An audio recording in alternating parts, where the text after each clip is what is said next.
నమస్తే, welcome to Andhraprabha. నేను శిశిర. మనతో పాటు ఉన్నారు ప్రొడ్యూసర్ నటి కుమార్ గారు. నమస్తే. నమస్తే.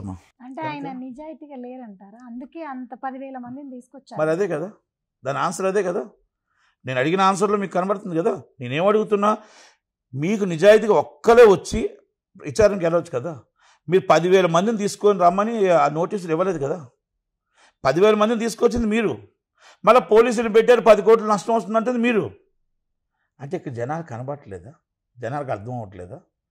మీరు ఎందుకు అంతమందిని తీసుకురావడం, అంతమందితో ఎందుకు కాన్వాయిలు రావడం? దయచేసి మీ మీద అభిమానం ఉండవచ్చు, ప్రాణం పెట్టవచ్చు.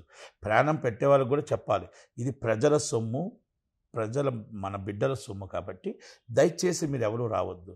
విచారణకి నాకు నోటీస్ ఇచ్చారు, నేను వెళ్తాను అని చెప్పి మాట అంటే బాగుంటుంది కదా. అంటే కేటీఆర్ గారి డొల్లతనం ఇక్కడ కనబడుతుంది. మీరు తప్పు చేశాను కాబట్టి ఇంతమందిని వేసుకొని మీరు వస్తున్నారు. తప్పు చేయలేదంటే రారు కదా పెద్దలు. ఒక్కసారి ఆలోచించండి, పెద్ద మనసుతో ఆలోచించండి. రేవంత్ రెడ్డి గారు నేను కూర్చుంటాను అంటున్నారు. ఇటు 50,000 మంది, అటు 50,000 మంది వాళ్ళ కార్యకర్తలు ఊరుకుంటారు. వాళ్ళు వస్తారు, మీరు వస్తారు. అంటే మళ్ళీ పోలీసులు మళ్ళీ కాపలాగాయాలి, పారామిలిటరీని దింపాలా, సిఎస్ఎఫ్ని దింపాలా. అప్పుడు మరి 100 కోట్లు ఖర్చు అవుతుందిగా. ఇది ప్రజల సొమ్మేక. అంటే కోర్టు వారిని మనం ఏమంటున్నామంటే, మీరు చేసిన దాన్ని మీరు ఏదైతే ఇన్వెస్టిగేషన్ ఆఫీసర్కి సహకరించండి.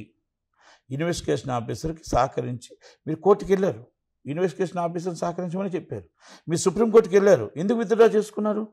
మీరు ఆదిలోనే మీరు స్క్వాష్ పిటిషన్ అడగొద్దు. మీరు ఇన్వెస్టిగేషన్ నడవండి. వేరే పరిధిలో మీరు bail, not to arrest, different ఉంటాయి, అవన్నీ అడగండి తప్ప ఇది మీరు ఇన్వెస్టిగేషన్ ఆపమని అడగడం కరెక్ట్ కాదు. అంటే ఇది కాంగ్రెస్ పార్టీ కుట్ర అంటున్నారు, ఇంకా ఇందులో ఏమీ లేదు, కావాలనే చేస్తున్నారు ఆరోపణలు అంటున్నారు కదమ్మా. డొల్ల కేసు మీరు చెప్తుంది కాంగ్రెస్ పార్టీ కుట్ర. ఇన్వెస్టిగేషన్ ఆఫీసర్ మీరు అత్యున్నత న్యాయస్థానానికి వెళ్ళారుగా, మరి ఎందుకు మీకు క్లీన్ చిట్ రాలా? మరి సుప్రీంకోర్టుకి వెళ్ళారుగా, ఎందుకు క్లీన్ చిట్ రాలా? ఏ సెక్షన్ కింద ఈ కేసు కొట్టియాలో మీరు సుప్రీంకోర్టుకి ఎందుకు చెప్పలేదు? మీరు ఎఫ్ఐఆర్ కొట్టియని ఏ సెక్షన్ కింద ఎందుకు కొట్టలేదు నేను అడుగుతున్నా. అత్యున్నత న్యాయస్థానంలో మీరు విత్డ్రా పిటిషన్, మీరు వేసిన పిటిషన్ స్క్వాష్ పిటిషన్ వేశారు. ఈ సందర్భం కరెక్ట్ కాదు అని అనేటప్పుడు హైకోర్టు ఆర్డర్ మీరు జోక్యం చేసుకోలేమన్నప్పుడు మీ అడ్వకేట్ గారు ఇది కరెక్ట్ కాదు, ఇది డొల్ల కేసు, ఇది పనికొచ్చిన కేసు కాదు, ఎఫ్ఐఆర్ని స్క్వాష్ చేయండి అని ఎందుకు మీరు ఆర్గ్యుమెంట్ చేయలేకపోయారు? స్క్వాష్ పిటిషన్కి అర్థం అదే. స్క్వాష్ పిటిషన్కి ఇది డొల్ల కేసు, ఈ కేసులో ప్రామాణికంగా లేదు కాబట్టి ఎఫ్ఐఆర్ని కొట్టివేయండి అని హైకోర్టులో అడిగిన ప్రశ్నని మీరు సుప్రీంకోర్టులో ఎందుకు విత్డ్రా చేసుకున్నారు? సమాధానం చెప్పాల్సి, ప్రజలకు సమాధానం చెప్పాల్సిన బాధ్యత కేటీఆర్ గారి మీద ఉంది. వెరీ సీరియస్లీ ఆయన చెప్పిన వాటర్ కుట్ర ఏదో పక్కన పెడదాం.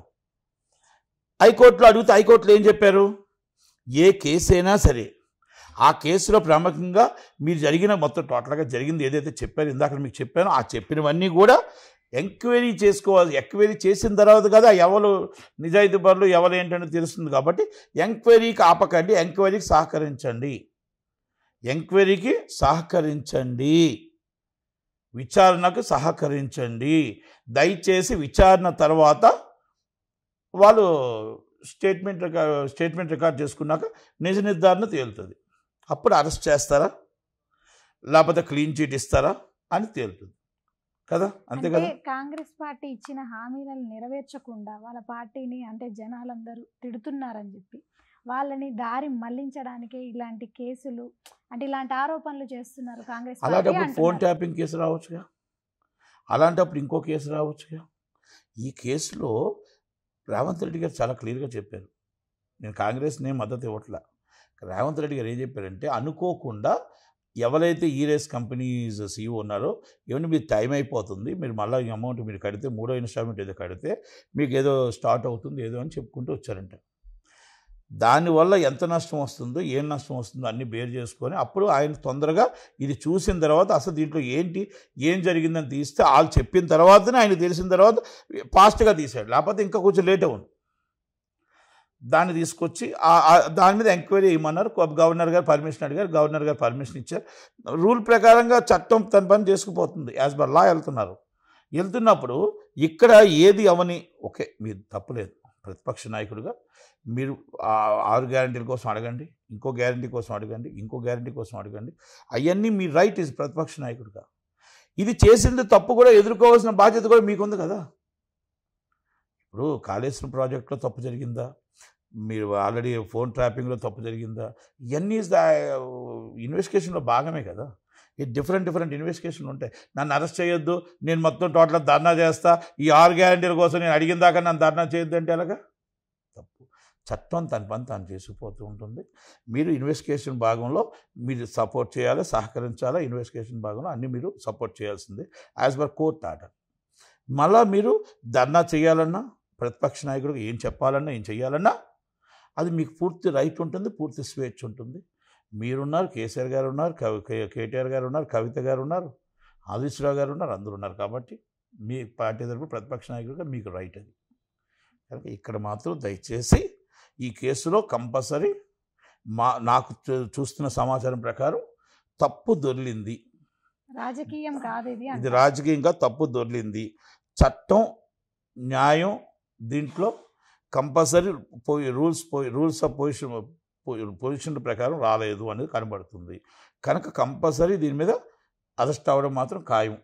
అది బెయిల్ ఇస్తారా ఇవ్వరా తర్వాత విషయాలు. కానీ ఇప్పుడు కాకపోతే ఇంకో 2 నెలలు కాకపోతే ఇంకో 4 నెలలు ఇన్వెస్టిగేషన్ తర్వాత కంపల్సరీ కేటీఆర్ గారిని అరెస్ట్ చేస్తారు. అది కేటీఆర్ గారిని చేస్తారా, లేకపోతే పిఎల్ఎన్ రెడ్డి గారిని చేస్తారా, లేకపోతే అరవింద్ కుమార్ గారిని చేస్తారా, బ్యాంక్ అధికారులను చేస్తారా, ఇవన్నీ తర్వాత విషయాలు. ఇన్వెస్టిగేషన్ చెప్తుంది, మనం కాదు చెప్పేది. ఎవరు తప్పు చేశారు, ఎవరు ప్రాథమికంగా చేశారు వాళ్ళు కదా డిసైడ్ చేస్తారు. మనం ఎవరిని చెప్తాం. కనుక ఇవన్నీ కూడా A1 A2 అవ్వచ్చు, A2 A4 అవ్వచ్చు, A4 వచ్చి A1 అవ్వచ్చు. ఇవన్నీ కూడా ఇన్వెస్టిగేషన్లో తేలుతుంది. కనుక అప్పుడు దాకా వెయిట్ చేయవలసిందే, ఇన్వెస్టిగేషన్కి సహకరించవలసిందే. ఏది కూడా మన విచారణకు సహకరించకుండా, సపోర్ట్ చేయకుండా లేదు. మీరు నిజంగా ప్రజల మీద ప్రయాణం ఉంటే మీ 10,000 మందిని కార్యకర్తలు తీసుకురాకుండా అలా 5,000 మంది పోలీసులు పెట్టకుండా ఉంటే 10 కోట్లు మిగులుతుంది. దయచేసి మీరంతా మీరే వచ్చి రానట్టు చూసుకొని విచారణకు సహకరించండి. అప్పుడు ఈ డబ్బుని ప్రజలకు పంచడానికి గవర్నమెంట్కి మీరు సహకరించడం అవుతారు. ఇది నిజమైన ప్రజల మీద మీకు ప్రేమ ఉండి మీరు మాట్లాడి ఉంటే మీ కార్యకర్తల్ని ఎవరు రావద్దని చెప్పండి. వాళ్ళు పోలీసులు కూడా ఎవరు రారు. కనుక స్వయంగా మీరు ఎవరైతే స్వయంగా మీరు చేసుకొని విచారణ చేసుకొని వచ్చేవచ్చు. Simple issue. కనుక ప్రజల డబ్బులు మీరు కాపాడిన వాళ్ళు అవుతారు. నిజమైన రాజకీయ నాయకుడు, తెలంగాణ తెచ్చిన కేసీఆర్ గారి కొడుగ్గా మీ చరిత్రకి ఎక్కుతారు. ఓకే అండి, థ్యాంక్ యూ సార్.